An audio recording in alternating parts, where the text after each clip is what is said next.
So you just went through China and most of Asia to look at some of the bicycle brands and manufacturing companies, and what did you discover?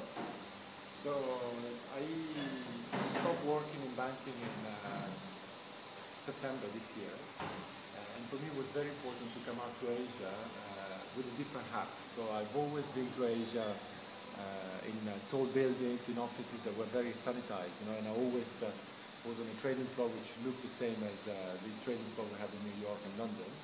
And now I'm at the real economy, and I went into China, I went to Taiwan, I went to countries that are very big in the bicycle manufacturing industry.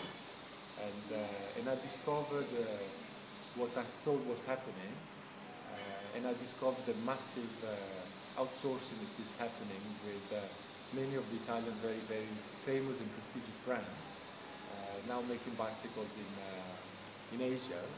And in my opinion, lying to their customers. For me, there's no question about the fact that there are many companies in Asia that make very fine bicycles and performing very well, but the cost of making those bicycles is now a fraction, and the price at which those bicycles are sold is very expensive. And I think there's far too many brands in Italy that are losing their soul. They're actually prostituting themselves and actually going after profit, and are really finding themselves crushed by the big giant, Canon, their track. And there's really two ways of reacting to that. One is stay as a niche manufacturer and really embrace what you are and make your product even more precious, make the experience more wholesome, and invite your customer to Italy, ride together, etc. There are some brands that do very well at it in Italy. One of them is us. I think if you think about Casati, Tomasini, and there are some other brands that just wanted to be American, and I think it's a big shame. Well, I mean, it's hard not to think about profit when you sponsor the Tour de France and it costs 10 million, and therefore you have to maybe make your bike for $200-300 and then sell it for 6,000. That's the name of the game these days. Yeah, I think for me there's really, if I describe cycling as I understand it now, and I'm really new to the industry, I just talk about it as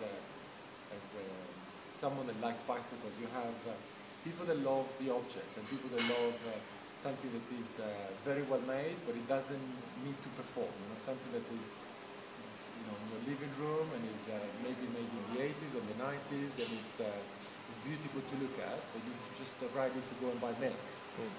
Then you have people racing, and you have the Tour de France, and for me I think it's quite disheartening to see professional riders and how that became a job, and it's just a job for money like any other job. I was working in banking and I didn't sleep with my keyboard and I didn't love my computer screen, and I think many of those riders just find themselves doing a job.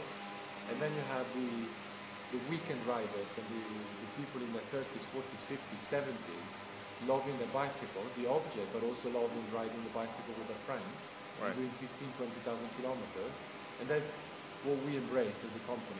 It's something well made, something with a lot of intrinsic value, something with heritage, something with history, but also something that rides very well. If you come down Stelvio, Mortirolo, one of the epic mountains in the Alps, and you ride it at 60-70 miles an hour, you want the bicycle to be safe, to be light when you go up, to be stable, and that's Casoni.